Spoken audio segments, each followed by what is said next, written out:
नमस्कार साथियों, मैं मनीष बिवाल आप सभी का आपके अपने चैनल में तहे दिल से स्वागत और अभिनंदन करता हूं। मैं उम्मीद करता हूं कि आप सभी शानदार, जबरदस्त और जिंदाबाद होंगे और आप सभी की कक्षा 12 की जो तैयारियां हैं वो बिल्कुल धमाकेदार चल रही होंगी। और इन्हीं धमाकेदार तैयारियों को और भी धांसू बनाने के लिए आज हम लोग पढ़ने जा रहे हैं कक्षा 12 की राजनीति विज्ञान में समकालीन विश्व राजनीति की किताब का अध्याय 7 समकालीन विश्व में सुरक्षा, सिक्योरिटी इन कंटेम्प्रेरी वर्ल्ड की हम लोग चर्चा कर रहे हैं। और आज है हमारा उसका लेक्चर नंबर 3। बड़ा ही इंपॉर्टेंट और शानदार, जबरदस्त, जिंदाबाद वाला चैप्टर है। और आज हम लोग क्या पढ़ेंगे गुरुजी इसमें? आज हम लोग बात करेंगे आंतरिक सुरक्षा की। किसकी बात करेंगे? आंतरिक सुरक्षा की। पारंपरिक धारणा में, ट्रेडिशनल नोशन ऑफ सिक्योरिटी में आज हम चर्चा करेंगे इंटरनल सिक्योरिटी की। तो चलिए शुरू करते हैं आज के हमारे लेक्चर को। देखिए, हम यहाँ पे चर्चा कर रहे हैं पारंपरिक धारणा और अपारंपरिक धारणा की। जब मैं ये कहता हूं कि पारंपरिक धारणा या ट्रेडिशनल नोशन है, तो उसमें हम दो की चर्चा करते हैं, भारी सुरक्षा और आंतरिक सुरक्षा की। ठीक है, भारी सुरक्षा हमने लास्ट लेक्चर में कवर कर ली। भारी सुरक्षा ये कहती है कि एक मुल्क को, एक देश को दूसरे मुल्क से, दूसरे देश से खतरा हो, वो भारी सुरक्षा है। ठीक है, वो भारी खतरा होता है और उससे बचने के लिए जो काम किए जाते हैं वो भारी सुरक्षा में आ जाते हैं। एक्सटर्नल सिक्योरिटी में वो काउंट हो जाते हैं। अब इसमें क्या है, किसी से युद्ध हो जाए, ठीक है, कोई झगड़ा चल रहा हो, युद्ध हो जाए, ये सारे जो है वो भारी खतरे हैं हमारे लिए। और उनके लिए हम क्या है, हमारी आर्मी को तैयार करते हैं, मिलिट्री को तैयार करते हैं और युद्ध लड़ने की कोशिश, संभावना करते हैं। युद्ध की स्थिति में हमारे पास या तो हम आत्मसमर्पण कर दें या हम अपरोध वाली जो भावना है वो अपनाएं, अपरोध करें, नहीं साहब हम भी ताकतवर और वो भी ताकतवर। और तीसरा, ये खुद की रक्षा करें, मतलब खुद युद्ध लड़े और युद्ध को समाप्त करने की कोशिश करें। इसके अलावा शक्ति संतुलन की हमने बात करी थी। इसके अलावा गठबंधन की बात हमने बाहरी सुरक्षा में, एक्सटर्नल सिक्योरिटी में करी थी। पर सवाल हमेशा एक ही आता है कि जब तक हम अंदर से सुरक्षित नहीं हैं, तब तक हम बाहर से कैसे सुरक्षित हो सकते हैं? आज एक बार आप ये वर्ल्ड पॉलिटिक्स को हटाइए, जब तक अगर कोई भी व्यक्ति, वो कहते हैं ना, मन चंगा तो कटौती में गंगा, मतलब मन खुश होना, मतलब अंदर से इंसान खुश है तो वो खुशी है, फिर उसको कोई कुछ नहीं बिगाड़ सकता। और अगर वो अंदर से दुखी है ना, तो चाहे आप बाहर से उसको कितना ही खुश कर दो, खुश नहीं हो सकता। तो जब तक अंदर समस्या है ना, उसका समाधान बाहर मिल ही नहीं सकता। आज अगर मेरे शरीर में कोई समस्या और मैं ढूंढूं यार मुझे कैसे समस्या ठीक, अरे भाई समस्या तो अंदर है, अंदर से ठीक करी जाएगी, उसको दवाई लेके कुछ भी करके, व्हाटएवर। तो जब तक हम अंदर से ठीक नहीं होंगे तो फिर भारी सुरक्षा की तो बात की बात है। आज मैं कहूं दुनिया को, अरे साहब, कोई व्यक्ति कहता मैं तुझे बचा लूंगा, तुझे बचा लूंगा। अरे भाई, तू पहले खुद तो बच, तो खुद को तो इतना ताकतवर बना। तो खुद का मजबूत होना बड़ा जरूरी है, अंदर से मजबूत होना बड़ा जरूरी है। अंदर से जो ताकत होना है ना, वो ताकत होना बड़ा जरूरी है। तो जैसे हर व्यक्ति में अंदरूनी ताकत बड़ा आवश्यक है, जरूरी नहीं कि जो व्यक्ति बिल्कुल आपको ऐसा लगता हो तो वो बहुत ताकतवर हो, जरूरी नहीं है। और जरूरी नहीं कोई व्यक्ति बिल्कुल कमजोर सा लगता हो तो ताकत नहीं होगी। अंदर से कितनी ताकत है, अंदर उसमें कितना पावर है, कितना स्टेमिना है, वो डिपेंड करता है। तो अंदरूनी शक्ति, अंदरूनी ताकत ज्यादा आवश्यक होती है। तो इसी प्रकार से हम बाहरी दुश्मनों से लड़ रहे हैं। बाहरी सुरक्षा बिल्कुल आवश्यक है, जरूरी है, परंतु अगर देश के अंदर किसी प्रकार की कोई हिंसा हो रही हो तो क्या हम बाहरी आतंकवादियों से लड़ पाएंगे? नहीं। क्या देश में कहीं खून खराबा हो रहा हो तो क्या वो अच्छी बात है? वो मैटर नहीं करता, बिल्कुल मैटर करता है। तो कहीं ना कहीं देश के अंदर जो आंतरिक स्थितियां है, वो स्थितियों का अच्छा होना भी आवश्यक है। तो आज का जो हमारा टॉपिक है वो यही कहता है कि पारंपरिक धारणा, आंतरिक सुरक्षा, इंटरनल सिक्योरिटी की बात करेंगे। इंटरनल किसका? देश का इंटरनल। हर देश अपने अंदर शांति चाहता है, हर देश अपने अंदर एक स्थायित्व चाहता है। वो चाहता है कि किसी भी प्रकार का कोई गृह युद्ध हमारे देश के भीतर ना हो। गृह युद्ध का मतलब क्या होता है? दो समुदाय इस प्रकार से लड़ने लग जाए कि वो युद्ध जैसा लगे। तो हर देश चाहता है किसी प्रकार का कोई गृह युद्ध ना हो। हर देश चाहता है कि उसके देश के भीतर किसी प्रकार की कोई हिंसा ना हो, किसी प्रकार का कोई अलगाववाद का जो आंदोलन है वो ना हो। अलगाववाद का आंदोलन मतलब देश से अलग होने की जो डिमांड होती है कि साहब हमें अलग हिस्सा दिया जाए, विभाजन की जो मांग होने लग जाती है, वो अलगाववाद आंदोलन है। तो कोई भी देश नहीं चाहता कि उनके देश के अंदर गृह युद्ध हो, हिंसा हो, अलगाववाद आंदोलन हो, कोई भी नहीं चाहता। हर देश चाहता है कि हमारे देश के अंदर पूर्ण रूप से शांति बनी रहे, किसी प्रकार का लड़ाई झगड़ा, हिंसा, युद्ध नहीं होना चाहिए। तो आज हम यही चर्चा करेंगे, आंतरिक सुरक्षा में, इंटरनल सिक्योरिटी में बात करेंगे। जब पारंपरिक धारणा में हम बाहरी सुरक्षा को चर्चा कर चुके हैं, आंतरिक को करेंगे। फिर जब हम अपारंपरिक की तरफ बढ़ेंगे तो अपारंपरिक या non traditional notion of security में क्या है, हम बात करेंगे गरीबी, हम बात करेंगे जो महामारियां हैं उनसे किस प्रकार से बचा जा सकता है। ये ऐसी जो समस्याएं, इन पर चर्चा करेंगे जो कि न्यू सोर्सेज हैं डेंजर के, खतरे के जो नए सोर्सेज है उन पे, जब नए खतरे के स्रोत है उनमें जब चर्चा करेंगे तब इन बातों पे जानेंगे। चलिए तो देखते हैं। इतनी बात को पढ़ने के बाद आपके जहन में ये सवाल जरूर कौंधा होगा कि क्या सुरक्षा आंतरिक शांति और कानून व्यवस्था पर निर्भर नहीं करती। देखिए, अभी तक आपने जो पढ़ा, आपने सुरक्षा का अर्थ जाना, आप लोगों ने जो है बाहरी जो सुरक्षा है उसकी बात करी। बाहरी सुरक्षा में आपने देखा कि युद्ध हो जाएगा, उसमें आत्मसमर्पण कर देना, अपरोध कर देना, शक्ति संतुलन बिठा लेना, गठबंधन बना देना। मतलब हम बाहरी सुरक्षा पे इतना जोर दे रहे हैं, इतना फोकस कर रहे हैं, जिससे हमें कहीं ना कहीं हमारे जहन में, हमारे मन में, हमारे दिलो दिमाग में एक सवाल कौंधता है। कौंधा होगा मतलब कहीं ना कहीं वो सवाल हमारे दिमाग में आया होगा, हमारे मन में वो बात उठी होगी, ठीक है, जो हमें कहीं ना कहीं परेशान कर रही है। और वो ये है कि क्या सुरक्षा, आंतरिक सुरक्षा, देश के भीतर की सुरक्षा और कानून व्यवस्था पर बिल्कुल भी निर्भर नहीं करता? कि देश की आंतरिक व्यवस्थाओं पर और देश के इंटरनल सिस्टम पर क्या कुछ भी निर्भर नहीं करता? सब कुछ बाहरी है? क्या सब कुछ ही बाहर का है? जैसे मैं आज एक उदाहरण दूं, आज जैसे बहुत से लोग कहते हैं कि हमारे बच्चे को पड़ोस के बच्चे ने बिगाड़ दिया, इसके दोस्त ने बिगाड़ दिया, इसने ऐसा कर दिया। तो भाई मुझे एक बात बताओ, दूसरे में गलती है, आपके बच्चे में नहीं थी? कहीं थी ना, तभी तो ये बिगड़ा, नहीं दूसरे बच्चे नहीं बिगड़ रहे हैं। तो हम क्या कर रहे हैं, अरे भारी सुरक्षा, अरे भारी सुरक्षा, वो टेक कर देगा, वो टेक कर देगा। हाँ ठीक है, उस बातों को हमें महत्व देना चाहिए, पर क्या सवाल यहाँ पर यह है कि क्या अंदर का जो है वो बिल्कुल भी फर्क नहीं डालता, वो बिल्कुल भी इफेक्ट नहीं करता? ये सवाल दिमाग में आया होगा। और अगर सवाल दिमाग में है, कोई बात दिल में है, तो वो बाहर आनी चाहिए ना। सवाल है तो उसका जवाब मिलना चाहिए ना। और अपना तो स्लोगन ही है कि 0% डाउट और 100% मार्क्स। मैं कल परसों यूट्यूब पर देख रहा था, तो माननीय डॉक्टर विकास दिव्यकृति सर हैं, उन्होंने एक बहुत गजब की बात कही। उन्होंने किसी लेखक की बात कही थी कि जो बात मैं पी गया वो बात मुझे खा गई। समझ रहे हैं इसका अर्थ? मतलब जो बात हमने पी गए, मतलब हमने मन में रख लिया, अरे छोड़, नहीं बोलेंगे, नहीं बोलेंगे, रहने दे यार, वो बुरा मान जाएगा, क्या पूछना, ये तो सवाल है, सर सोचेंगे कि नहीं क्या करेंगे, पूछ के रहने दे। जो बात हमने अंदर ले ली ना, वही बात हमें अंदर, सर यार समस्या तो है यार, पूछ लेता ना तो ज्यादा बढ़िया रहता, बोल देता ना एक बार तो बहुत अच्छा रहता उसको, ऐसा। जो बात हम अंदर ले गए वह हमें अंदर ही अंदर से दुखी करती जा रही है, अंदर ही अंदर से दुखी करती जा रही है। तो कोई बात अंदर रखनी नहीं है, 0% डाउट रखना है अपन को डाउट 0%, मार्क्स 100% रखने हैं। तो आइए जानते हैं इनको। अगर किसी देश के भीतर रक्तपात हो रहा हो अथवा होने की आशंका हो तो वह देश सुरक्षित कैसे हो सकता है? अब आप बाहर की तैयारी करो, बाहर की तैयारी करो, अब किसी देश के अंदर ही रक्तपात हो रहा हो, मतलब खून खराबा हो रहा हो, सब लड़ रहे हो, एक दूसरे को मारने पे, काट पीट करने पे तैयार हो गए, तुझे काट देंगे, बोले तुझे काट देंगे, ठीक है, ऐसे ऐसे लड़ाई झगड़ा चल रहा हो, डिशुम डिशुम डिशुम डिशुम करते हैं, ऐसे कर दे, ठीक है, खून बहने लग जाए, लड़ाई झगड़ा हो रहे हो, ठीक है, तो फिर क्या फिर वह देश सुरक्षित कैसे हो सकता है? मतलब देश के भीतर ही जब झगड़े चल रहे हैं तो फिर भारी सुरक्षा तो बात की बात है ना। पहले देश के अंदर की जो शांति है वो जरूरी, जैसे यहाँ पे तो मिलिट्री के लिए दिखाया गया। ये बाहर के हमलों से निपटने की तैयारी कैसे करेगा जब खुद अपनी सीमा के भीतर सुरक्षित नहीं है? तो जब बाहर के हमलों से निपटने की तैयारी वो देश कैसे करेगा जो देश अपने खुद की अपनी सीमा के भीतर सुरक्षित नहीं है? ठीक है, बाहर वालों से क्या लड़ोगे जब खुद ही अंदर से परेशान हो?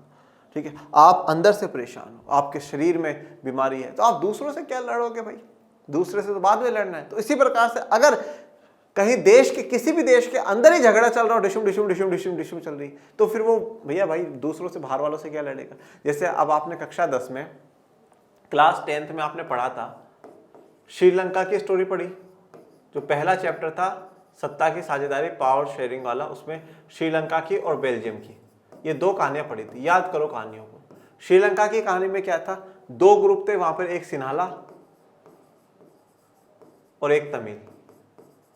और श्रीलंका की तो आपने इस साल भी पढ़ी है, समकालीन दक्षिण एशिया में, है ना?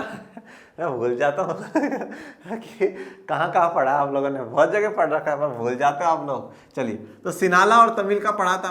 अब ये दोनों ही सिविल वॉर में बिजी हैं। ये दोनों ही डिशुम डिशुम डिशुम डिशुम अंदर ही अंदर लड़ रहे हैं। अब श्रीलंका बोले साहब हमारे पास इतनी बड़ी आर्मी है, हम उस देश को ऐसा कर देंगे वैसा कर देंगे, अलाना फलाना ढिमका ये वो तो कोई दूसरा देश बोलेगा इधर आओ इधर आओ, हमसे बाद में लड़ना, पहले घर की स्थिति देख, भागे यहाँ से हम ऐसा कर देंगे वैसे कर देंगे। तुम खुद के अंदर घर की स्थिति तो ऐसी ही चल रही है, रोज तुम्हारे लोग कट रहे हैं, पिट रहे हैं, मर रहे हैं, एक दूसरे सरकार के मुर्दाबाद के नारे लगा रहे हैं, वो कर रहे हैं, वो अलग राष्ट्र की मांग कर रहे हैं, और तुम बोल रहे हम तुम्हें बर्बाद कर देंगे। कैसे बर्बाद कर दोगे यार?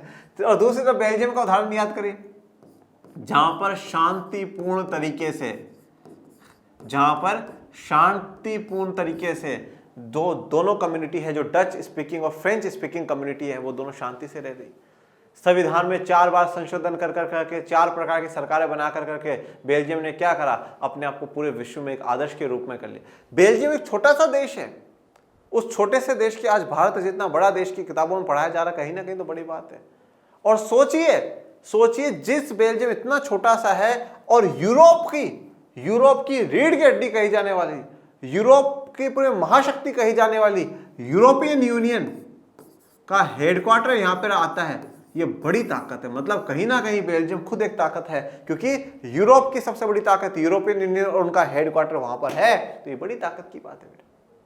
जैसे अपन लोग कहते हैं कि संयुक्त राष्ट्र संघ का मेन ऑफिस वॉशिंगटन डीसी में है, अमेरिका में तो कहीं ना कहीं अमेरिका का प्रभाव ज्यादा होगा, तो फिर यूरोपियन यूनियन का ऑफिस जब बेल्जियम में, तो कहीं ना कहीं तो बेल्जियम में ताकत रही होगी, तभी तो ऑफिस वहां खुलवा पाया है। तो अगर अंदर से सुरक्षित है, अंदर शांति है, तो ऑटोमेटिकली सारी जगह आप लड़ लोगे, झगड़ लोगे, कोई चिंता वाली बात नहीं है। इसी कारण सुरक्षा की परंपरा का धारणा का जरूरी रिश्ता अंदरूनी सुरक्षा से भी है। तो इसलिए मेरे प्यारे बच्चों, गुस्सा मत हो, ठीक है, कि हाँ साहब रक्तपात हो जाएगा, क्या देश की व्यवस्था कोई निर्भर नहीं करती, सिर्फ बाहरी सुरक्षा? अरे नहीं भाई, नहीं करती है, मान ली तुम्हारी बात कि अंदरूनी सुरक्षा भी मैटर करती है। तो और आज का लेक्चर फिर किस लिए है? अंदरूनी सुरक्षा के लिए ही तो है। दूसरे विश्व युद्ध के बाद से इस पहलू पर ज्यादा जोर नहीं दिया गया, तो इसका कारण यही था कि दुनिया के अधिकांश ताकतवर देश अपने अंदरूनी सुरक्षा के प्रति कमोबेश आश्वस्त थे। हमने पहले कहा था कि संदर्भ और स्थिति को नजर में रखना जरूरी है। देखो बच्चों, हमेशा एक बार आप इस पूरे टॉपिक को ही छोड़ दीजिए, कोई भी बात होती है ना, वो बात किस संदर्भ में कही जाती है, मतलब किस चीज के रिगार्डिंग में कही जाती है और किस स्थिति में कही जाती है, ये बड़ा मैटर करता है। ठीक है, किस संदर्भ में कही जा रही है और किस स्थिति में कही जा रही है, ये मैटर करता है। ठीक है ना। संदर्भ और स्थिति के जैसे मैं आपको एक उदाहरण देता हूं। आज एक कोई गरीब बच्चा है, वो कुछ चोरी कर करके भाग रहा है। चोरी करना बिल्कुल गलत है, परंतु वो अपना पेट भरने के लिए कुछ खाने के लिए उसने कुछ खाने पीने का चुरा लिया और कर लिया, चोरी करके वो भाग गया। चोरी करना बिल्कुल गलत है, पर अगर उसकी संदर्भ और उनकी उस स्थितियों की चर्चा करें तो फिर तो यार सही बात है, कोई बात नहीं, ले जा कोई बात नहीं। पर वहीं देखें कि एक बिल्कुल हट्टा कट्टा बढ़िया आदमी है, उसने धंधा ही बना लिया चोरी को, तो फिर वो गलत है यार। भाई तू कमा खा, तो भगवान ने 2 हाथ 2 पैर दिए, मजे कर जीवन में, अच्छा काम धंधा कर, मजदूरी कर, मेहनत कर, जो भी करना है कर, पर चोरियां क्यों कर रहा है लोगों के घर में, तो गलत है। तो संदर्भ और स्थिति बड़ा मैटर करती है बेटा, कि आप कौन सी जगह और किस परिस्थितियों में बात बोलते हो। अब जैसे आज एक बात बताओ, हम किसी की शादी में जाते हैं तो हंसते हंसते, हो भाई बहुत बहुत बधाई हो यार, बढ़िया जीवन में मौज ही मौज है, बढ़िया नए जीवन की शुरुआत की बहुत बहुत शुभकामना, बधाई है। ये ले भाई साहब 500 का नोट पकड़ाते हुए ऐसे फोटो खिंचवा रहे हो, उस जगह बहुत अच्छा है, बहुत अच्छा। फिर अब आप किसी के फ्यूनरल में जाओ, किसी की डेथ हो गई, वहां जाके सर ओ भाई अंकल जी मौज हो गई, चलो भाई आप तो मोक्ष पहुंच गए, हमें कब बुला रहे हो पर हाँ आप तो चल दिए, अब हमें कब बुलाओगे, ऐसा थोड़ी बोलोगे वहां पे। वहां तो बिल्कुल बड़े अच्छे व्यक्ति थे, चले गए, दुख हो रहा है, आंसू भी आएंगे आंखों से, अगर बहुत ही क्लोज व्यक्ति। तो स्थिति मैटर करती है ना, कंडीशन मैटर करती है बेटा कंडीशन मैटर करती है। तो संदर्भ और स्थिति की नजर में ही सब कुछ होता है। तो यहां पर भी अगर हम बात करें, आंतरिक सुरक्षा की बात कर रहे हैं, तो दूसरे विश्व युद्ध के बाद 1939 से 45 के बाद जो दूसरा युद्ध खत्म हुआ, तो उसके बाद ही जो अंदरूनी सुरक्षा है या जो आंतरिक सुरक्षा है, इस पर क्या है थोड़ा सा कम ध्यान दिया गया। क्यों? क्योंकि सभी जो ताकतवर देश हैं, इन सभी के अंदरूनी सुरक्षा के प्रति ये कमोबेश आश्वस्त है। आश्वस्त होने का मतलब क्या है? इनको विश्वास था कि साहब अंदरूनी सिस्टम तो सब सही है, कोई लड़ने झगड़ने वाला नहीं है, सब शांतिपूर्ण तरीके से सब चल रहा है। तो इस पर कम फोकस कर करके ज्यादा फोकस जो है वो भारी सुरक्षा पर करा गया है, पहली बात। दूसरी बात, एक्चुअल में क्या होता है बेटा कि देखा जाता है कि ज्यादा खतरा कहां से है, ज्यादा खतरा कहां से। आज देश के अंदर कोई हिंसा हो रही है, कोई झगड़ा हो रहा है, तो उसमें तो क्या है कि सरकार मध्यस्थता करा देगी, बातचीत कर लेगी, उनकी मांग संविधान के दायरे में रहेगी तो मांगों को मान लेगी किसी भी प्रकार से। वो तो अपने हैं ना, अपनों को तो समझाया जा सकता है, बिठाया जा सकता है, और उस झगड़े के ऊपर एक सर्वोच्च सत्ता बैठी है, सरकार बैठी है ना, सरकार उनके बीच में मध्यस्थता कराएगी। जिन्होंने गलत करा उनको न्यायपालिका के द्वार पे भेजेगी, न्यायपालिका उनको सजा देगी, ठीक है। परंतु भारी सुरक्षा में कोई देश हम पर अटैक करता तो ये हमारी जिम्मेदारी कि हम खुद की रक्षा करें। उसमें संयुक्त राष्ट्र कोई कुछ नहीं कर सकता, ये लास्ट टेक्स्ट में पढ़ाना। तो भारी सुरक्षा कहीं ना कहीं ज्यादा इंपॉर्टेंट हो जाती है सरकारों के लिए, क्योंकि आंतरिक सुरक्षा पर एक विश्वास सा रहता है कि हाँ टेकन कर लिया जाएगा। पर बाहर से कहीं अटैक हो गया तो कोई बचाने वाला नहीं, पर अंदर कुछ चल रहा है तो उसको तो क्या कर लेंगे, सरकार कंट्रोल कर लेगी, न्यायपालिका, पुलिस, किसे भी करके हम कंट्रोल कर सकते हैं। तो संदर्भ और स्थिति बड़ी आवश्यक है। जैसे कि अब 1945 के बाद आप देखेंगे तो शीत युद्ध शुरू हो जाता है मेरे बच्चों, शीत युद्ध शुरू हो जाता है तो वहां पे सबको अपने इंटरनल सिक्योरिटी को भूल गए और पूरा विश्व दो खेमों में, दो गुटों में बट गया और सबको भारी सुरक्षा का खतरा था। और साहब अमेरिका वाले हम पर अटैक कर देंगे, उसके साथी देश हम पर अटैक कर देंगे, ओ मिलिट्री को बढ़ाओ, ये बढ़ाओ, वो बढ़ाओ, फलाना फलाना ढीमका ये करो। और वो कहते हैं सोवियत संघ वाले अटैक कर देंगे, अटैक कर देंगे, अटैक कर देंगे, खुद की ताकतें बढ़ा रहे हैं। अब इनके उस समय के दौर में भी बीच बीच में छोटे मोटे गृह युद्ध चल रहे हैं, बातें चल रही है, ये चल रहा है, विवाद चल रहा है, परंतु भारी सुरक्षा को ज्यादा वैल्यू दी गई, क्योंकि बाहर से अगर अटैक हो गया तो सब कुछ क्या कर देंगे, तबाह कर देंगे। आंतरिक सुरक्षा ऐतिहासिक रूप से सरकारों का सरोकार बनी चली आ रही है थी, लेकिन दूसरे विश्व युद्ध के बाद ऐसे हालात और संदर्भ सामने आए कि आंतरिक सुरक्षा पहले की तुलना में कहीं कम महत्व की चीज बन गई। देखिए आंतरिक सुरक्षा अगर ऐतिहासिक रूप से देखें, हम हिस्टोरिकल वे में देखें, तो कहीं ना कहीं सरकारों के लिए ये सरोकार बनी चली आ रही थी। सरोकार का मतलब क्या, एक कंसर्न था, मतलब आंतरिक सुरक्षा का हमेशा से हर सरकार क्या है उसके बारे में विचार करती थी, उसका सरकार का कंसर्न था। लेकिन दूसरे विश्व युद्ध के बाद जब जैसे सेकेंड वर्ल्ड वॉर खत्म होता है और हालात और संदर्भ सामने आए तो देखते हैं कि आंतरिक सुरक्षा पहले की तुलना में क्या है, कम महत्व चीज हो जाती है। मतलब पहले माना जाता था आंतरिक सुरक्षा के लिए, बट दूसरे विश्व युद्ध के बाद उसको कम महत्व दिया जा रहा है। सन 1945 के बाद ऐसा जान पड़ा कि संयुक्त राज्य अमेरिका और सोवियत संघ अपनी सीमा के अंदर एकीकृत और शांति संपन्न है। तो सन 1945 के बाद, मतलब जब से शीत युद्ध की शुरुआत हो जाती है, तब जो दो बड़ी महाशक्तियां हैं, संयुक्त राज्य अमेरिका यूएसए एंड सोवियत संघ यूएसएसआर, ये दोनों ही क्या अपनी सीमा के अंदर एकीकृत और शांति संपन्न लग रही थी। मतलब ये जो दोनों ही देश है एकीकृत है, इंटीग्रेटेड है, जुड़े हुए, कहीं पर भी ऐसा अलगाववाद वाली जो भावना है वो नजर नहीं आई और शांति संपन्न थे। तो इसलिए ही क्या है कि दूसरे विश्व युद्ध के बाद हमें देखने को मिलता है कि जो ज्यादा फोकस है वो बाहरी सुरक्षा पर हो जाता है और आंतरिक सुरक्षा पर जो है थोड़ा सा कम फोकस सरकारें करना शुरू कर देती है। अधिकांश यूरोपीय देशों, खासकर ताकतवर पश्चिमी मुल्कों के सामने अपनी सीमा के भीतर बसे समुदायों अथवा वर्गों से कोई गंभीर खतरा नहीं था। इस कारण इन देशों ने अपना ध्यान सीमा पार के खतरों पर केंद्रित किया। अधिकांश जो यूरोपीय देश हैं, ज्यादातर अगर आप यूरोपियन कंट्रीज देखेंगे तो वो जहाँ पे खासकर जो ताकतवर पश्चिमी मुल्क है, जो वेस्टर्न कंट्रीज है, जो ज्यादा ताकतवर है, ठीक है, आप ज्यादातर यूरोपीय देशों पे देखिए, और यूरोपीय देशों में भी कौन, जो ज्यादा ताकतवर देश है, जो पश्चिमी मुल्क है, जैसे अमेरिका हो गया, फ्रांस हो गया, ब्रिटेन हो गया, ये पश्चिमी ताकत है। अपनी सीमा के भीतर बसे समुदायों से, उन सभी समुदायों से और वर्गों से कोई गंभीर खतरा नहीं था। चाहे आप अमेरिका की बात कर लीजिए, चाहे सोवियत संघ की बात कर लीजिए, चाहे यूरोपियन कंट्रियों की बात कर लीजिए, उनमें से कोई भी ऐसा नहीं था जिनमें कि एक बहुत अंदर जो बसे समुदाय है उनसे कोई बहुत ज़्यादा बड़ा खतरा हो कि साहब हमारे यहाँ के समुदाय लड़ लेंगे, हिंसा कर लेंगे, रक्तपात कर लेंगे, या इसके अलावा मतलब अलगाववाद के आंदोलन करके विभाजन की मांग कर लेंगे। ऐसा कोई बड़ा खतरा इन देशों को अपने भीतर से नजर नहीं आ रहा था। जब भीतर से इन लोगों को इतना बड़ा खतरा नजर नहीं आ रहा था, और ज्यादा जो खतरा था वो कहां से था, भारी खतरा ज्यादा था। जैसे अगर जो अमेरिका के साथ जो देश जुड़े हुए उनको ये खतरा था कि सोवियत संघ और उसके समर्थित देश हम पर अटैक कर देंगे, इसलिए इन्होंने क्या बनाया, नाटो बनाया। और सोवियत संघ और उसके समर्थित देशों को यह खतरा था कि अमेरिका और उसके समर्थित देश हम पर अटैक कर देंगे, इसलिए उन्होंने क्या करी, वार्सो संधि, वार्सो पैक्ट पोलैंड में बैठ करके करा। तो कहीं ना कहीं अंदरूनी खतरे कम लग रहे हैं देशों को, और भारी जो खतरे हैं वो ज्यादा लग रहे हैं, और भारी खतरों के लिए इन्होंने क्या है, भारी सुरक्षा पर ज्यादा ध्यान दिया है। इसी कारण इन देशों ने अपना ध्यान सीमा पार के जो खतरा है उन पे ज्यादा केंद्रित करा है। ये अलग अलग देशों के झंडे आपको यहां पर दिखाए गए हैं। इन देशों के सामने भारी खतरे क्या थे? अब सबसे इंपॉर्टेंट बात कि भैया जो बाहरी खतरे थे, जो एक्सटर्नल डेंजर था, वो था क्या क्या एक्सटर्नल थ्रेट्स थे इन लोगों को, जिससे कि डर के बैठे हुए थे, और जिस खतरे के अंदर ये लोग अंदरूनी बातों पर बिल्कुल भी फोकस नहीं कर रहे थे। एक बात, इस बात का ध्यान रखिए, सोवियत संघ हो या यूरोपियन ये कंट्रीज हो, इनके अंदर कहीं ना कहीं थोड़े बहुत अंदरूनी मामले तो थे। देखो, ऐसा तो हो ही नहीं सकता कि जब लोकतांत्रिक देश है वहाँ लोकतांत्रिक देशों में बिल्कुल भी किसी भी प्रकार का बड़ा मुद्दा ना उठ रहा हो। पर आप ये कह सकते हो कि जितना खतरा बाहरी देशों से था, उतना खतरा अंदरूनी समुदायों या वर्गों से नहीं था। तो इसलिए इन लोगों का जो ज़्यादा फोकस था ना, वो किस पे था? बाहरी सुरक्षा पे था। एक बात ये। दूसरी बात क्या है, द्वितीय विश्व युद्ध खत्म होने के बाद सारे जो देश है ना, ज्यादातर देश क्या है, यूनिटी पे फोकस करने लगे कि सब हम एक हो जाएं, एक हो जाएं, और कहीं ना कहीं वो सब एक दूसरे देशों के विकास में बड़ा योगदान दे रहे हैं। जैसे आपने यूरोपियन संगठन बना, तो उससे पहले 1947 में जब मार्शल प्लान आया, उससे 6 देश एक हुए, तो उन 6 देशों ने मिलकर के क्या एक दूसरे के विकास में भी बड़ा योगदान दिया है। और देश की जनता को क्या चाहिए? विकास होता रहे, उन सभी वर्गों का सही से प्रतिनिधित्व होता रहे।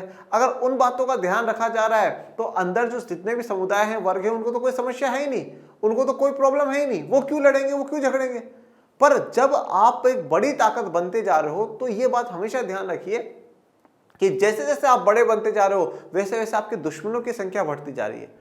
अगर आप आर्थिक ताकत में बढ़ रहे हो, तो कहीं ना कहीं आपके देश के और भी दुश्मन बनते जा रहे हैं जो आपको गिराने के लिए तैयार है। और उन दुश्मनों से निपटने के लिए जरूरी है कि हमारी जो सुरक्षा है वो बिल्कुल अच्छी हो, बेहतर हो, शानदार होनी चाहिए, जिससे कि हम उन्हें, जो हमारे दुश्मन है, उनसे लड़ सके। यही सबकी सोच थी। यहां पर फिर हमें संदर्भ और स्थिति पर ध्यान देना होगा। हम इस बात को जानते हैं कि दूसरे विश्व युद्ध के बाद शीत युद्ध का दौर चला, और इस दौर में संयुक्त राष्ट्र अमेरिका के नेतृत्व वाला पश्चिमी गुट तथा सोवियत संघ की अगुवाई वाला साम्यवादी गुट एक दूसरे के आमने सामने थे। हम देखिए, अब इन देशों के सामने भारी खतरे क्या थे? हम बात कर रहे हैं स्थिति और संदर्भ को देखते हुए, हम बात कर रहे हैं 1945 के बाद की स्थिति पर चर्चा कर रहे हैं। 1945 से 1991 तक की अगर हम स्थिति देखें, हम उस समय के उस दौर के बारे में सोचें, तो हमें सभी को पता है कि उस समय चल रहा था शीत युद्ध। क्या चल रहा था? कोल्ड वॉर चल रहा था। और जब ये कोल्ड वॉर उस समय चल रहा था, तो उस समय आपको पता है कि 2 गुट बन चुके थे। एक गुट था पश्चिमी गुट, जिसको समर्थन करने वाला कौन था? अमेरिका था, यूएसए था, संयुक्त राष्ट्र अमेरिका, संयुक्त राज्य अमेरिका था, ठीक है। और दूसरा था पूर्वी गठबंधन, जिसका हेड जो था वो था यूएसएसआर या सोवियत संघ। ये पश्चिमी और पूर्वी किस आधार पे थे? यूरोप जो महाद्वीप है, उस यूरोप महाद्वीप के जो पश्चिमी देश है वो अमेरिका को समर्थन कर रहे थे, और पूर्वी जो देश है वो सोवियत संघ को समर्थन कर रहे थे। तो पश्चिमी गुट और पूर्वी गुट बन चुके थे। यही बात यहां पर बताई गई है। संयुक्त राष्ट्र संघ के नेतृत्व में, इसकी लीडरशिप में पश्चिमी गुट बन चुका था, और सोवियत संघ की लीडरशिप में कौन था? साम्यवादी गुट था, जिसको हम लोग पूर्वी गठबंधन के रूप में भी जानते हैं। अब ये दोनों ही जो गठबंधन है, ये दोनों क्या एक दूसरे के आमने सामने थे? ये बात आप लोग चैप्टर 1 से पढ़ते आ रहे हो कि पश्चिमी गुट और पूर्वी गुट, या पश्चिमी गठबंधन और पूर्वी गठबंधन। और फिर इन्होंने ही बाद में क्या करा? इन्होंने अप्रैल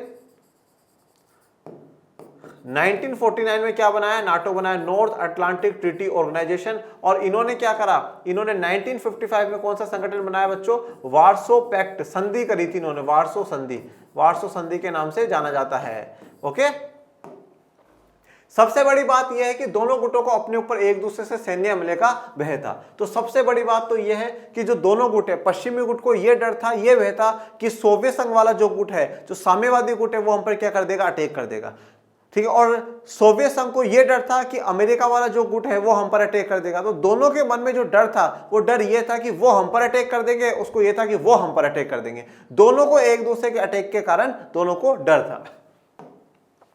इसके अतिरिक्त कुछ यूरोपीय देशों को अपने उपनिवेशों में उपनिवेशीकृत जनता से खून खराबे की चिंता सता रही थी। अब ये लोग आजादी चाहते थे। देखिए, अब आप यहां पर 2 कंडीशनों को एक साथ चल रही है 1945 के बाद। 1945 के बाद एक तो चल रहा है शीत युद्ध। तो शीत युद्ध में तो हमने देखा कि अमेरिका और सोवियत संघ, इन दोनों को एक दूसरे समर्थित देशों से अटैक का खतरा था कि ये हम पर अटैक कर देंगे। दूसरा क्या है बेटा? अब ये समय था नव स्वतंत्र देशों के उदय होने का। अब क्या था कि 1945 के बाद, द्वितीय विश्व युद्ध के बाद, जिन भी देशों को यूरोप के देशों ने गुलाम बना रखा था, अपना उपनिवेश बना रखा था, जैसे कि भारत को ब्रिटेन ने बना रखा था, श्रीलंका को बना रखा था, केनिया को बना रखा था, और भी ऐसे बहुत से देशों को ब्रिटेन ने बना रखा था, वियतनाम में फ्रांस का दबदबा चल रहा था। तो इसी प्रकार से कहीं फ्रांस ने, कहीं पर स्पेन ने, कहीं पर पुर्तगाल ने, कहीं पर ब्रिटेन ने, कहीं पर किसी देश ने, कहीं पर किसी देश ने, तो यूरोप के ये जो ताकतें हैं, इन ताकतों ने एशिया और अफ्रीका के काफी देशों को क्या है, गुलाम बना रखा था, उपनिवेश बना रखा था। अब एक तरफ तो ये शीत युद्ध में भी बिजी है, या तो वो अमेरिका को समर्थन कर रही है या सोवियत संघ को समर्थन कर रही है, यूरोप की शक्तियां, और दूसरी तरफ क्या है, जहां जहां इन्होंने उपनिवेश बना रखे हैं, अब वहां पर भी क्या है, खून खराबा होने लग गया, वहां पर भी सरकार मुर्दाबाद के नारे लगने लगे, सरकार के खिलाफ जो आंदोलन है वो तेज होने लगे, क्योंकि अब वहां के लोगों को क्या चाहिए थी, आजादी चाहिए थी। जैसे कि इसका एक उदाहरण आप भारत में देख सकते हैं कि जब द्वितीय विश्व युद्ध चल रहा था 1939 से 1945 के बीच में, विंस्टन चर्चिल जो उस समय वहां के प्रधानमंत्री होते हैं, वो वहां से अपने मिनिस्टर्स को भेजते हैं और कहते हैं कि भारत से कहे कि वो हमारी इस युद्ध में वापस मदद करे, परंतु इस बार महात्मा गांधी जी उनको डंडी दिखा करके मारते मारते भगा देते हैं कि भगो ऐसे, वापस मदद नहीं करेंगे हम तुम्हारी, फर्स्ट वर्ल्ड वॉर में करी थी तुमने, कुछ भी नहीं करा हमारे लिए, भगो ऐसे, भग जाओ। और उसी समय 1942 में जब द्वितीय विश्व युद्ध चल रहा था और ब्रिटेन युद्ध लड़ रहा था, यहां पर महात्मा गांधी ने लॉन्च कर दिया क्विट इंडिया मूवमेंट, भारत छोड़ो आंदोलन चला दिया और नारा दिया, करो या मरो का नारा दिया। ठीक है, 8 अगस्त 1942 के बॉम्बे में खड़े होकर के महात्मा गांधी कहते हैं कि ब्रिटिशर्स भारत छोड़ो, और इसलिए आज हम चलाते हैं भारत छोड़ो आंदोलन, और भारत के लोगों को कहा कि अब समय आ चुका है, करो या मरो का नारा दिया गया कि करो या मरो है। तो उस समय ज्यादातर जो देश है वो अब अपनी स्वतंत्रता चाहते थे, वो अपनी आजादी चाहते थे, तो इसलिए वो क्या है, नव स्वतंत्र, अब वो नए जो देश हैं वो निकल करके हमारे सामने आएंगे, और इन देशों में क्या चल रहा है, आंदोलन चल रहा है, किसके खिलाफ, इन यूरोपियन देशों के खिलाफ। इस सिलसिले में हम याद करें कि 1950 के दशक में फ्रांस को वियतनाम, अथवा सन 1950 और 1960 के दशक में ब्रिटेन को केन्या में जूझना पड़ा। अगर इसी बात को, जैसे हमने लास्ट में यहाँ पे कहा कि उपनिवेशों में उपनिवेशी कर जनता से खून खराबे की चिंता सता रही थी कि साहब वो जनता क्या है, सरकार के साथ खून खराबा कर देगी, सरकार के लोगों को मारेगी, उनके साथ हिंसा करेगी, ये जो चिंता सता रही थी, इसी में अगर हम देखें तो जैसे कि 1950 के दशक में फ्रांस को वियतनाम में सामना करना पड़ा। वियतनाम का स्ट्रगल भी बहुत तगड़ा स्ट्रगल है बेटा, सच में बहुत तगड़ा स्ट्रगल है। आपको कभी समय मिले तो आप इसमें बिहार बोर्ड के अगर आप बच्चे हो तो आपने इसको तो पढ़ा ही होगा क्लास 10th में, हिंद चीन में राष्ट्रवादी आंदोलन। ये पहले क्लास 9th में या 10th में ही ये चैप्टर हुआ करता था पहले की एनसीईआरटी में, पर बाद में उसको हटा दिया गया था। ठीक है, तो हिंद चीन में राष्ट्रवादी आंदोलन, तो उसमें वियतनाम का आप पढ़ेंगे तो गजब का स्ट्रगल करा, और 1950-60 के दशक में ब्रिटेन को केन्या में जूझना पड़ा।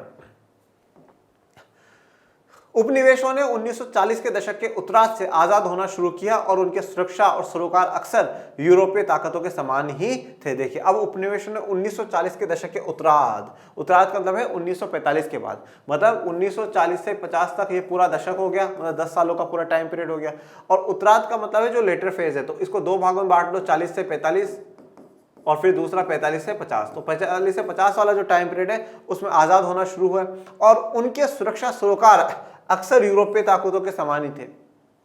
अब जो देश आजाद हो रहा है उनके लिए भी सुरक्षा बड़ी महत्वपूर्ण है। सुरक्षा, ये लोग सुरक्षा में क्या सोच रहे हैं, जैसे भारत भी सोच रहा था कि साहब अब हम लोगों की सुरक्षा का अर्थ क्या है कि वापस कोई देश हमें उपनिवेश ना बनाए, इसलिए क्या करना, हमें बड़ी समझदारी के साथ कदम उठाने, हमें ज्यादा इन फॉरेनर्स की मदद नहीं लेनी है, हमें अपने देश के लोगों को ज्यादा मजबूत बनाना है। तो उस समय देश के लोगों के विद्रोह की इतनी चिंता नहीं थी। किसी भी इस जो नए स्वतंत्र देश होते जा रहे हैं, इन उपनिवेश से आजाद होते जा रहे हैं, उनको ज्यादा चिंता यही थी कि अब हमारी जो सुरक्षा है वो बनी रहनी चाहिए, हमारी एकता, अखंडता, संप्रभुता है वो बनी रहनी चाहिए। कुछ नव स्वतंत्र देश यूरोपीय ताकतों के समान शीत युद्धकालीन गुटों में एक न एक के सदस्य बन गए। ऐसे में इन देशों को जोर पकड़ते शीत युद्ध की चिंता करनी थी, और दूसरे खेमे में जाने वाले अपने पड़ोसी देश अथवा दूसरे गुट के नेता संयुक्त राज्य अमेरिका अथवा सोवियत संघ से दुश्मनी ठाननी थी, या अमेरिका या सोवियत संघ के किसी साथी देश से वैर मोलना था। देखिए, अब ये जो नव स्वतंत्र देश है ये आजाद हो गए। अब आजाद हो गए तो देखो भाई, इनको अपना विकास करना था, डेवलपमेंट करना था। अब इनके पास कोई इतनी धन दौलत, इतनी जायदाद तो थी नहीं कि खुद का विकास कर ले। अब ये चाहते थे कि हमारे देश में भी नई टेक्नोलॉजी हो, सब कुछ अच्छा हो। तो उसके लिए उनको किसी ना किसी एक महाशक्ति के पास जाना ही था, या तो अमेरिका के पास जाए या चाहे सोवियत संघ के पास जाए। तो कुछ लोग अमेरिका के गुट में चले गए, कुछ सोवियत संघ के गुट में चले गए। अब एक खतरा तो ये हो गया कि साहब अमेरिका के में चले गए तो सोवियत संघ से डर डर के रहना पड़ रहा था, और सोवियत संघ के में चले गए तो अमेरिका से डर डर के रहना पड़ रहा था। और इसके अलावा अगर जैसे मान लीजिए कि ये देश अमेरिका के गुट में जुड़ गया और कोई मेरे ही देश के पड़ोसी में ऐसा है जो सोवियत संघ के साथ जुड़ा हुआ है, तो वो डर, क्योंकि हमारे भी लड़ाई चलती रहती है, तो वो सोवियत संघ का, मैं अमेरिका का। तो इस प्रकार की जो लड़ाई झगड़ा है, इस प्रकार की जो चिंता है वो ज्यादा थी। और इन्हीं चक्रों में क्या था, ये सब चाहते थे कि भारी सुरक्षा जो है हमारी वो मजबूत होनी चाहिए। दूसरे विश्व युद्ध के बाद जितने युद्ध हुए उसमें 1/3 युद्धों के लिए शीत युद्ध जिम्मेदार रहा है। इनमें से अधिकांश युद्ध तीसरी दुनिया में हुए हैं। अब दूसरे जो विश्व युद्ध के बाद जितने भी युद्ध हुए हैं उनमें से 1/3 युद्ध, मतलब आप कह सकते हो कि हर 3 युद्धों में से एक युद्ध जो हुआ है उसके पीछे कहीं ना कहीं शीत युद्ध का हाथ है। शीत युद्ध जिम्मेदार रहा है। जिस तरह विदा होती औपनिवेशिक ताकतों को उपनिवेशों में खून खराबे का भेद सता रहा था, उसी तरह आजादी के बाद कुछ उपनिवेशित मुल्कों को डर था कि उनके यूरोपीय औपनिवेशिक शासक कहीं उन पर हमला ना बोल दे। तो देखिए, अब एक तो क्या है, ये सभी जो नव स्वतंत्र देश हैं, ये जो देश आजाद हो चुके हैं, अब वो देशों को एक तो क्या था, उन्होंने किसी ना किसी गुट को ज्वाइन कर लिया। अब गुट को ज्वाइन कर लिया तो ऑपोजिशन वाले गुट की वैसे ही चिंता थी। दूसरा क्या था, इनको ये चिंता थी कि जो यूरोपीय ताकत हैं जिनसे हमने आजादी पाई है, ये लोग हम पर वापस कहीं ना कहीं अटैक ना कर दें। अगर ये हम पर वापस अटैक कर देंगे तो हम कैसे इनसे लड़ेंगे। इसलिए जरूरी क्या है कि हम हमारी जो सुरक्षा है उसको बढ़ाएं। हम ज्यादा मिलिट्री, आर्मी, नेवी, एयरफोर्स इनको तैयार करें और ज्यादा मजबूत बनाने की कोशिश करें, जैसे कि अगर किसी भी प्रकार का झगड़ा हो जाता है तो हम उस झगड़े से, उस युद्ध से लड़ने के लिए तैयार रहें। ऐसे में इन मुल्कों को एक साम्राज्यवादी युद्ध से अपनी रक्षा के लिए तैयारी करनी पड़ी। साम्राज्यवादी युद्ध, साम्राज्य का मतलब क्या होता है, जब अपना पूरा किंगडम फैलाना। देखो, जैसे जनरली क्या कहा जाता है, जब उपनिवेश की बात होती है ना, उपनिवेश का मतलब ये कहा जाता है कि आर्थिक रूप से किसी देश पे कंट्रोल कर लेना, वो उपनिवेश है। साम्राज्यवाद में ये कहा जाता है कि राजनीतिक और आर्थिक रूप से अपना कंट्रोल जमा ले कोई देश, वो साम्राज्यवाद है। तो अब इन सभी देशों को ये भी चिंता थी कि यार अब भी तो हम आजाद हुए, कल को फिर ये यूरोपीय ताकत है हम पर अटैक कर करके हमें किसी प्रकार का नुकसान पहुंचा सकती है और हमारे देश पे पूरा कंट्रोल जमा सकती है। तो इसलिए क्या है, हमें तैयार रहना होगा, भारी सुरक्षा हमें मजबूत करनी होगी। एशिया और अफ्रीका के नव स्वतंत्र देशों के सामने खड़ी सुरक्षा की चुनौतियां यूरोपीय देशों के मुकाबले 2 मायनों में विशिष्ट थी। एक तो इन देशों को अपने पड़ोसी देश से सैन्य हमले की आशंका थी। देखो, अब एशिया और अफ्रीका, इन 2 महाद्वीपों का ही क्यों नाम लिया गया, क्योंकि जितने भी उपनिवेश बने, अधिकतर उपनिवेश इन 2 महाद्वीपों में से थे, एशिया में से और अफ्रीका में से। एशिया और अफ्रीका के जो नव स्वतंत्र देश थे, इनके सामने 2 प्रकार की चुनौतियां थी जो कि यूरोपीय ताकतों से अलग थी। देखो, बाहरी सुरक्षा के बारे में यूरोप वाले भी सोच रहे हैं, क्योंकि यूरोप के जो देश अमेरिका के साथ जुड़े हैं उनको डर है सोवियत संघ के खेमे का, और जो सोवियत संघ के खेमे में जुड़े हैं उनको अमेरिका के खेमे का डर उनको भी है। परंतु एशिया और अफ्रीका के सामने जो चुनौती है वो 2 प्रकार से यूरोपियों से अलग है। पहली बात तो ये कि इनको अपने पड़ोसी देशों के सैन्य हमले की आशंका थी, कि जो हमारे पड़ोसी देश हैं वो क्या कर देंगे, सैन्य हमला कर देंगे, वो हम पर अटैक कर देंगे। ठीक है, तो उससे बचना है। तो यहाँ पे आपको तस्वीर दिखाई है, विश्व की तस्वीर आपको दर्शाई गई है, जिसमें ये एक में तो आपको यहाँ पर अफ्रीका दिखाया गया है। दूसरा, इन्हें अंदरूनी सैन्य संघर्ष की भी चिंता करनी थी। इन देशों को सीमा पार से खतरा तो था ही, खासकर पड़ोसी देशों से, साथ ही साथ भीतर से भी खतरे की आशंका थी। अभी जो नव स्वतंत्र देश है, इनको आस पड़ोस वाले देशों से तो डर था ही, उसके साथ साथ इनको क्या था, अंदर से भी ये डर था कि कहीं हमारे देश की सेना हमारा तख्ता पलट नहीं कर दे और सरकार को गिरा ना दे और सेना यहाँ पे शासन करना ना शुरू कर दे। तो इसलिए देखो, अब कैसी दुविधा है, अगर सेना को ज्यादा मजबूत बना दिया तो कल को क्या होगा, सेना सरकार को हटा देगी। अगर चलो आज से सेना का राज चलेगा, और सेना को कमजोर रखा तो फिर भारी ताकत से कैसे लड़ेंगे हम लोग, भारी दुश्मनों से कैसे लड़ेंगे। मतलब बड़ी दुविधा है इन लोगों के लिए। जो नव स्वतंत्र देश हुए, विशेष करके अफ्रीका के देशों में ऐसा, और एशिया के भी काफी देशों में ऐसा हुआ जहां पे लोकतंत्र चल ही नहीं पाया, वहां पे सेना का यही शासन चलते रहे। तो सेना को मजबूत बना दिया तो लोकतंत्र खत्म होने की चिंता है, और सेना को मजबूत नहीं बनाया तो भारी आक्रमण का डर है। तो दोनों तरफ से चिंता ही चिंता है। अनेक नव स्वतंत्र देश संयुक्त राज्य अमेरिका या सोवियत संघ अथवा औपनिवेशिक ताकतों से कहीं ज्यादा अपने पड़ोसी देशों से आशंकित थे। अब जो नव स्वतंत्र देश है वो संयुक्त राज्य अमेरिका और सोवियत संघ और औपनिवेशिक ताकतों से ज्यादा कहीं ज्यादा अगर वो चिंता थे तो पड़ोसी देशों से थे कि साहब पड़ोसी देश कहीं अटैक ना कर दे। सोवियत संघ की भी चिंता नहीं थी, अमेरिका की भी चिंता नहीं थी, यूरोपीय ताकतों की भी चिंता नहीं थी, चिंता थी कि कहीं पड़ोसी देश हम पर अटैक ना कर दे। इनके बीच सीमा रेखा और भू क्षेत्र अथवा आबादी पर नियंत्रण को लेकर यह एक एक करके सभी सवालों पर झगड़े हुए। तो सीमा रेखा को लेकर के पड़ोसी देशों के बीच में झगड़े हुए, भू क्षेत्र को कि साहब ये तो हमारी जमीन है, ये हमारी जमीन है, और आबादी के नियंत्रण पर लेकर के भी एक एक करके इन सभी में झगड़े हुए। अलग राष्ट्र बनाने पर तुले अंदर के अलगाववादी आंदोलनों से भी इन देशों को खतरा था। अब देखिए जो नव स्वतंत्र देश है उनके सामने भारी सुरक्षा के साथ साथ अंदरूनी सुरक्षा है वो भी बड़ा मुद्दा था। जैसे अलगाववादी आंदोलन भी यहाँ पे बड़े स्तर पे हो रहे थे, सब हमें अलग होना है, अलग होना है, ये जैसे यहाँ पे जनसंख्या को दर्शाया गया है। कोई पड़ोसी मुल्क ऐसे अलगाववादी आंदोलन को हवा दे अथवा उसकी सहायता करे तो दो पड़ोसी देशों के बीच तनाव की स्थिति बनती थी। विश्व के सशस्त्र संघर्षों में 95% अब आंतरिक युद्ध के अंतर्गत है। देखिए अब क्या है एक्चुअल में, जब भी जैसे मान लीजिए एक कंट्री है और इसके पास में एक देश है, अब जैसे यहाँ पर अगर किसी भी प्रकार का अलगाववादी आंदोलन चल रहा है कि साहब हमें अलग राष्ट्र चाहिए, अलग नेशन चाहिए, सरकार मुर्दाबाद मुर्दाबाद के नारे लगते हैं, अब ये दोनों देश दुश्मन है, तो ये क्या करेगा, ऐसे लोगों को जो देश के खिलाफ है उनको फंडिंग देगा, उनको पैसा देगा, उनको सपोर्ट करेगा कि हाँ हाँ तुम डिमांड करो, तुम्हारी डिमांड सही है, तुम्हारी सरकारें तुम्हारी सुनती नहीं है, हिंसा करो, ये तोड़ फोड़ कर दो। क्यों कर रहा है? क्योंकि इस देश को तोड़ना चाहता है, इसको कमजोर करना चाहता है, ठीक है, इसका विभाजन करवाना चाहता है।